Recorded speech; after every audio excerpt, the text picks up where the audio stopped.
All right, Bashers, in this video, we're going to do viewer comments again, and this is viewer comments number 5. And it's really interesting when we get into the comments and start seeing what you guys are interested in, all that stuff. In this video, we're going to take on another dose of questions and see what we can do about getting them answered. Here we go. Check this out.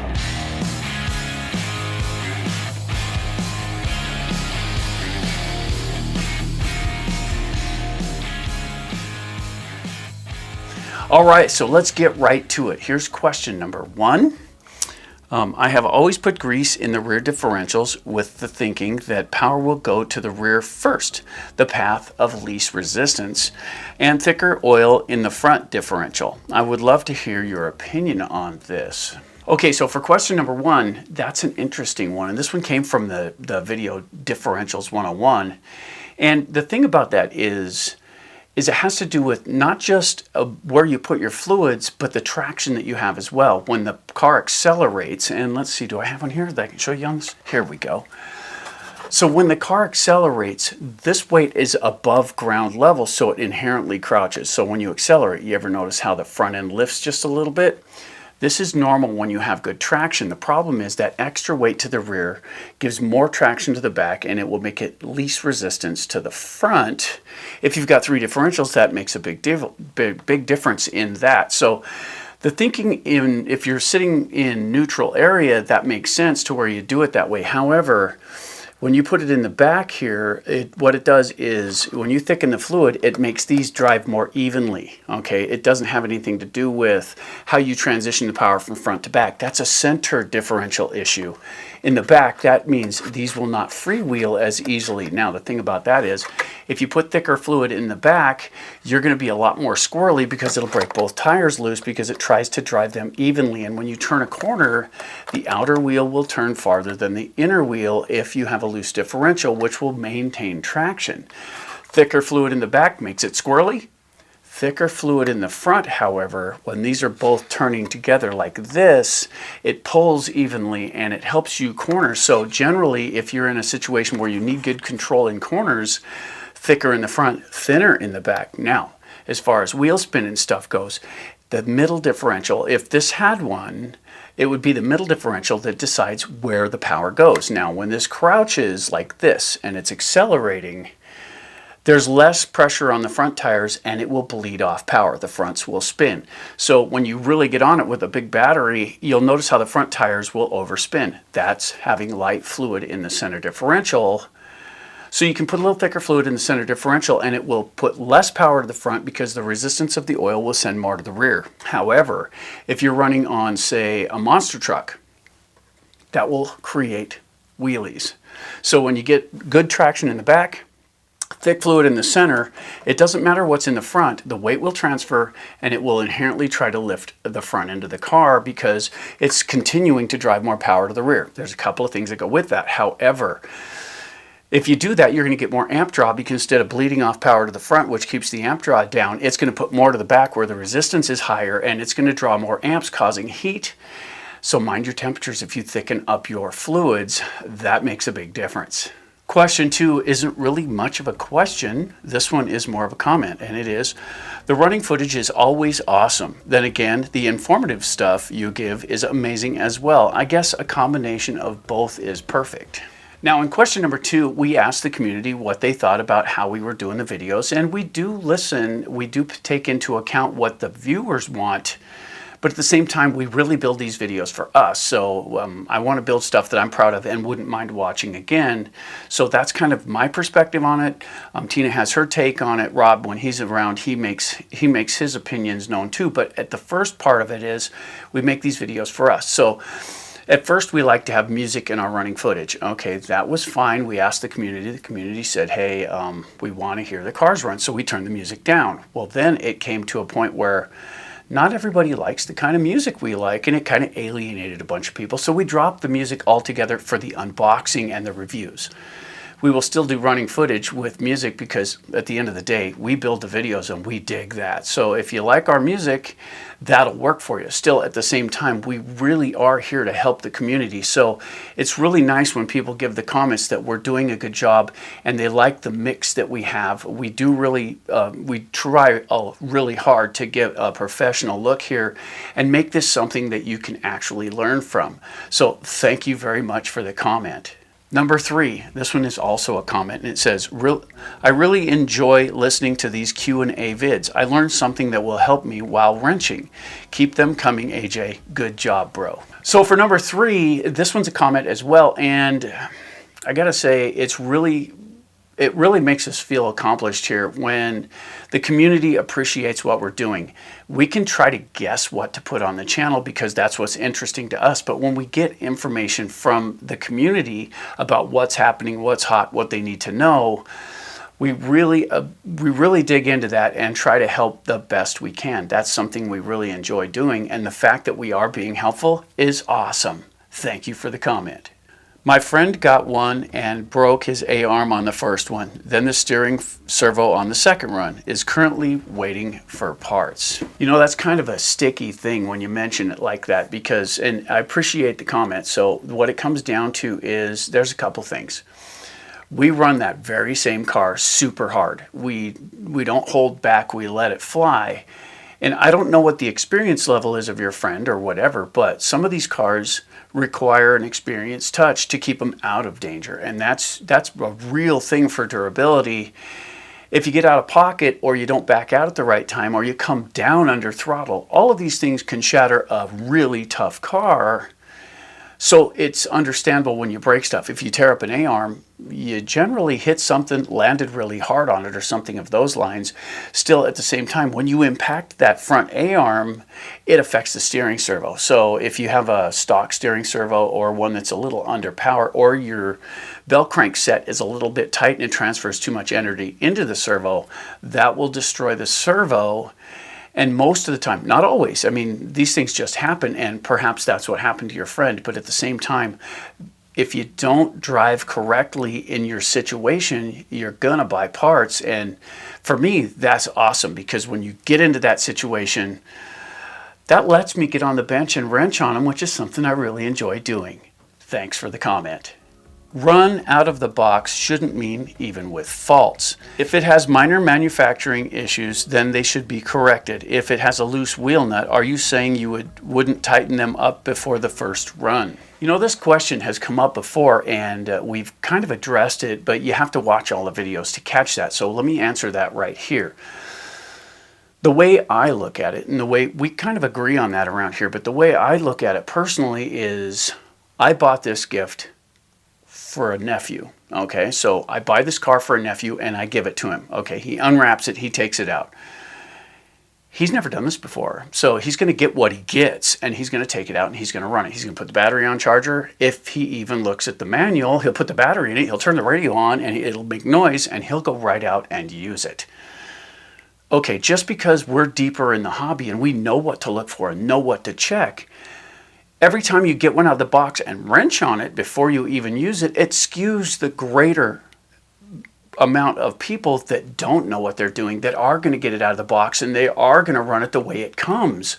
So if we have a fault in the car right out of the box, we're going to run it that way because everyone else will that doesn't know better. And if we have a failing in the car when it came straight out of the box, that's something that we get to show the community that is potentially a problem and they should check it before running theirs.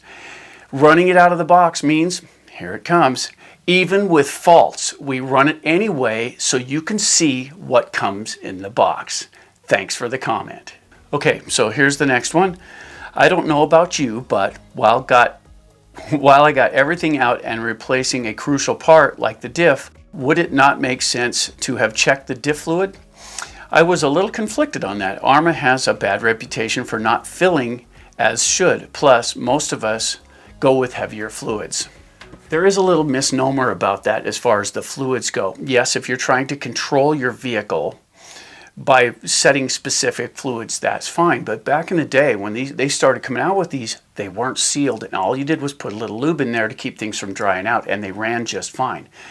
So you don't always have to check the fluids. Arma always sends it with a little bit in there to lube everything up. It doesn't have to be full. And so as far as that goes, if I was tuning for a specific thing, let's say I'm just replacing a differential that's stuck in the first place, I may pop the pumpkin open and have a look at it, but not necessarily every time, because depending on how I want to run it, it won't necessarily be necessary, because there is going to be enough in there to keep the O-rings lubricated and all that stuff, so it will function properly. It just won't build the resistance. That's what's considered an open diff. And I don't mind running open diffs. I find that they control just fine, and I don't usually have an issue. When you get into a corner, it'll spin the inside tire. I don't mind that. I'm not trying to run it up on two wheels. So as far as if you're trying to set it up for a specific purpose, always open your diff and see what kind of fluids are in there. And at the tail of the comment, they talk about most people running heavier fluids. And in my circle, I find that not to necessarily be the case. We'll run things with lighter fluids because we want to do certain things with them. We'll change out the fluids and actually lighten the fluids in certain situations to get a certain type of performance. Most people is not necessarily true, simply because not everyone wants to do what you want to do with your RC. If you and your group, it may be most of you or all of you, but in the community, people run things in very different ways, and there's no wrong or right about it. If you want to run yours a certain way, it's yours, run it your way. But still, if you need to have that resistance and you need it to be real uniform so that you can perform if you're at a track, or if you're trying to race with people, or if you're just doing certain things, like if you're trying to do a lot of backflips and stuff, thickening the center differential fluid is a great idea to get both sets of tires, front and rear, to rotate evenly to get those sweet backflips. But at the same time, when you're on the ground with that thicker fluid in the center, it draws more amps to the rear, and it pulls more amperage from the speed control and the battery, and things can begin to heat up simply because it can't bleed off the extra energy to the front. That's okay. There's nothing wrong with that, and we have several of them set up that way for that purpose. But if you're going to stiffen up your fluids, the first couple times you take it out, make sure to check your temperatures and make sure things haven't changed. Is it a good idea to check your fluids? If you're into the hobby and you're trying to do something, absolutely check your fluids in your differentials. But if you know what you're doing and you're not looking for that, and all you need is the lube in there to run it open, that is also okay. Most bearings are sealed. I don't think that spraying onto them will do anything apart from a bit of lube on the seal itself. All right, so here's a question that's come up quite a few times, and usually it has to do with automotive people that come from that industry, and the bearings are truly sealed.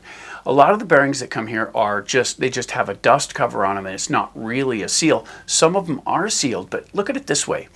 If you go out and you run in water, let's say you go out and you hit a puddle, that's not a big deal. You can run in water, that's fine. So you hit your puddle and you hit this puddle and you get it all wet and everything, and water is all over the bearings. If you have truly sealed bearings, that's not a big issue, but let's say one of them has a bad seal, or let's say you just have covered ones and not actually sealed ones. When you tip it up and spray the fluid right onto the bearing, if you have a leak, it'll go down inside and it'll displace the water. That's the whole point. If it just sits on the dust cover on the outside or the seal, you didn't get water in there in the first place, so it's not a big deal. But you can't tell unless you take it apart whether one is damaged or any of that. So good practice is always spray your bearings down, because if the spray can get in there, water can get in there. And if water can get in there, you need to get the spray in there, and you can't tell unless you do it. So always recommend that you spray them first, just to be safe.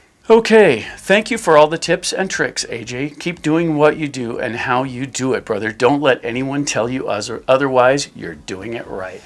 You know, these kind of comments really do strike home for us here, because we are doing the best we can to get the information out there that the community needs. Now, are we right about everything? Absolutely not. But we endeavor to be as correct as we can when you give you this information, and the fact that it's being received by the community is very heartwarming to all of us here, because we are trying to be helpful. This isn't about making money. Look around. This is one of 3 studios, and they're all full of cars. We have right around 80 RCs here at the moment, and the channel doesn't pay enough to even cover the cost of the cars, much less anything else. So the money's not really the issue. This is really done to help the community, and we are footing the bill for all of this, which is fine because that's our hobby and we are passionate about it, but have also taken to doing the videos because that is very cool as well. So thank you for appreciating the effort we put into it, and we are going to keep going. All right, the next one is, AJ, love your brutal reviews. Appreciate your insights based on all your years of experience. I missed the segment where where does it stack up in our collection? I know your fleet keeps building, but maybe separating them into 8S, 6S, 3, and 4S will keep the list fresh. It's because I value your opinion, and many do, that makes this part awesome. Well, that's interesting you say that because we were starting to have a real problem. We were separating them out and trying to separate them several different ways to keep the cars in their own class or what have you. And at a certain point, it just becomes too much. We have too many cars here. Here's an example. We did the UDR versus the Mojave. Okay, we did this video. And the backlash from that one was mostly positive, but the backlash on it was, you can't compare this car to that car. Okay, correction on that. I can compare anything I want to. So that's how it goes. If I'm looking at both cars, I'll compare them. I don't care if it's a little one and a giant one. If I'm trying to figure out which one I want to buy, I'll compare them. So we did that video, and that's fine. But at the same time, trying to put everything in the right spot in a list is difficult. Just because it's 8S doesn't mean a buggy should go against a monster truck, right? So sorting those out makes it a lot more difficult. I really enjoyed doing the where does it stack up part because, one, when we switched over to what's the total points, it was so hard not to go, and where does it stack up, right? Because we've said that so much. But the list has grown to such an extent to where it gets a little bit convoluted, and trying to stay on top of what's what and where it goes and which one have we run lately and which one's got us turned on right now. It's a lot. So the total points on the channel is actually a better way to value it because for the class it's in, and that's how we do those points. It's not like which one has the most points on the channel. It's which one has the most points in its class. So when we do one that's entry level or we do one that's a high dollar build, the points reflect that. It's not a universal thing, but at the same time, if something rates really high, for example, if you get something that rates at 27, okay, that's a really good rating because that would be 9 for each question, 9 out of 10. That's only 1 point off each. That's really good. So when you look at that car, you go, well, this got 27 out of 30. That's good. Well, that's talking about that one car. Okay, and we value that car at that level. That's how it works for us. And so being able to share the number of where it belongs is really more helpful than knowing where it's at in the collection. Can we build a collection video? We could, but what's the point really? Because we're taking the ones that are current with us, and that doesn't mean the new ones. It means the ones we're interested in at the time. And if you're looking at the whole thing as a whole, you don't have this car, you don't have that car, you don't have this car, you don't have that car. We only buy the cars we think are cool. We're not buying every car. We don't care about every car. If we find one that turns us on, hey, I gotta have that. That's what we bring into the studio. It's not like, well, how come you only have one Team Corrali? Well, basically, they don't sell those around here. You have to special order them in. Okay, that's expensive and that's wait time. And that's not something that, for me personally, I really can't get into that because I'm a person of instant gratification. And what I mean by that is I want to go in, even if it's $30 more, I want to go into the store, look it over. What do you think of this one? Okay, that's pretty cool. And I'll set it down, I'll walk away and I'll look at something else. And if that one still itches at me, I'll go over and look at it again. And I don't want to order that. It's not that impressive to me to order it, but if it's right there in my hands. Example. Just went in the hobby store. That was cool. So I bought one. You guys will get to see that in a later video. But at the same time, it was right there where I could grab it and I just couldn't resist. It turned me on, and that's when the good videos happen. When you get one that turns you on, it's like you are so excited to get it out of the box. Those are the great videos because the excitement here is genuine. Each time we tell you something's awesome, to us it is. That's why we're doing it. And it makes it so much better. I appreciate the comment. Okay, Arma Big Rock 6S. That's a great location for open wheel bashing. How does this Arma compare to the Creighton 6S and the Mojave 6S? All right, so this question is based on the Big Rock 6S, and that car is based on the Fire Team. It's got the longer chassis of the Mojave, and it's got some really impressive tires and wheels on it. Love the tires and wheels that come on that. I just happen to have them right here. That's these. And in my opinion, this is one of the best things that car did for the hobby was the tires and wheels that come on it. The chassis is excellent, but it didn't come with the EXB stuff. You have to buy the Mojave stuff to upgrade it to the EXB. It came with just standard, and the body was heavy. And here's the thing about that. Those tires and wheels work on all of them. So as far as the Creighton, it works on the Outcast. Our Outcast has those tires and wheels on it because they work so well. How would I compare the Big Rock to the others? Well, the Big Rock does have a heavy body on it. I'll give you that. It does have a pretty heavy body. But for some reason, that car handles awesome and is stable with that weight up top. It really is. It's stable. It handles good. When you jump, it doesn't nosedive the way the Fire Team did.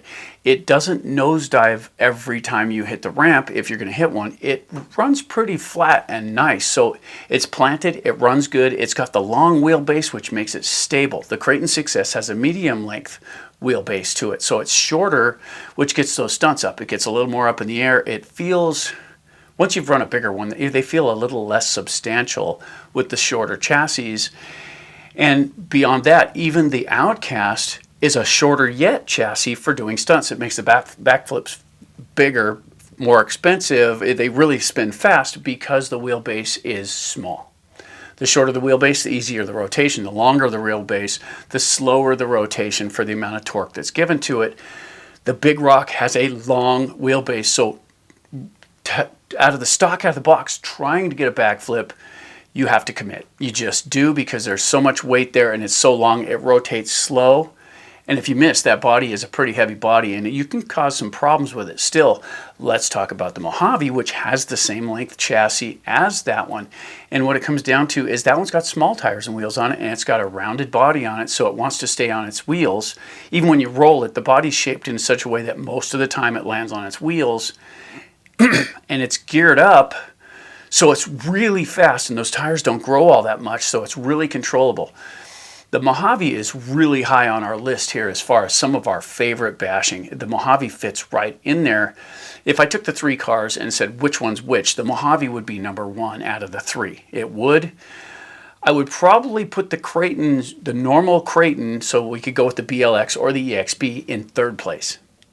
And that would put the Big Rock in second place. And it's mostly because of the length of the wheelbase that makes it that much more planted. Thanks for the question.